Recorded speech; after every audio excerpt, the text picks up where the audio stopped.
Hello everyone and welcome back to my channel Edmond Mindaros, and for today's quick tutorial, and I'm going to show you guys on how to resolve the procedure entry point not found dynamic link library error is occurring on your Windows 10 or Windows 11 computer. So this error indicates a missing, deleted or corrupted DLL file in an apps or software directory.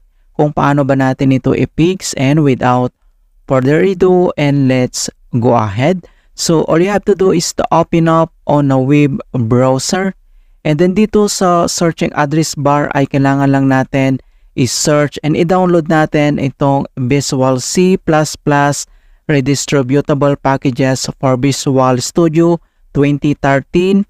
So, copy lang natin yan, and the next step ay i-search natin dito sa searching address bar, and then press mo lang yung enter. And then makikita mo na dito yung Microsoft, and then ito na yung Visual C++ Redistributable Packages for Visual Studio 2013, and then click mo lang yan. And makikita mo kaagad dito yung ating Microsoft homepage dito sa Redistributable Packages.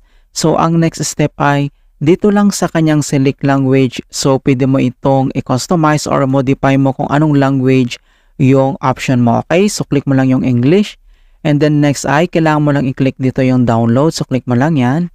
And then dito sa kanyang choose the download you want, so dito may apat na options. So mayroon ditong file name, and then dito sa brkdesarm.exe, and then x64.exe, or ito yung -x86.exe. Okay, so select mo lang dito yung pangatlo, ito yung bcredis_x64.exe, and then check mo lang yung box, and then dito sa baba ay makita mo dito yung download, so click mo lang yan, and then wait natin na ma-complete yung kanyang downloading. Alright, okay, so makita mo dito na complete na siya, and then click mo lang yan, and pop up itong kanyang Microsoft Software License Terms and Conditions, and then check mo lang tong box na I agree to the license term and conditions, check mo lang yan, and then click mo lang dito yung install, and wait natin na ma-complete, and then if you receive user account control, and then i-click mo lang dito yung yes,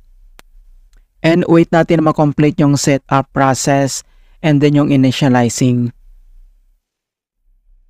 Okay, so makikita mo na dito na setup successful, and next step, so close lang natin to, and then dito lang ulit sa search menu, and dito sa search for app, so type mo lang dito yung CMD, or ito yung tinatawag na command prompt, and then kailangan mo lang mag right click, and select mo lang dito yung run as administrator.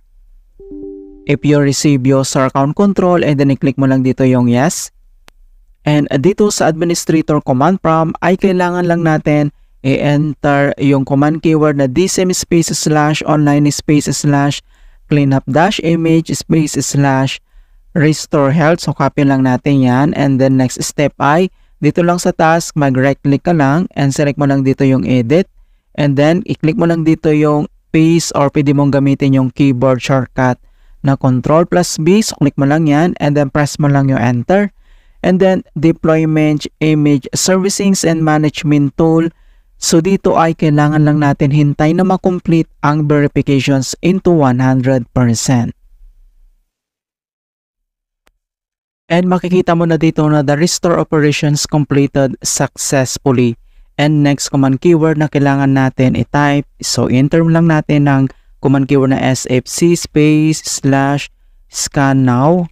Okay, so in all small letter lahat, and then yung /scan now ay one word yan, and then press mo lang yung enter. At makikita mo na dito na beginning system scan, this process will take some time. Beginning verification space of system scan. So dito ay kailangan ulit natin na hintay na ma-complete ang verifications into 100%. And finally, makikita mo na dito na verifications 100% complete. And next step, so close lang natin tong CMD. At dito lang sa start menu, at kailangan lang natin mag-restart. Okay, click mo lang tong restart. Alright, so ganoon lang po kasimple on how to fix the procedure entry point not found dynamic link library error in Windows 10 or Windows 11. And please don't forget to like this video and subscribe to my channel for more quality content. Thank you guys and see you in my next tutorial.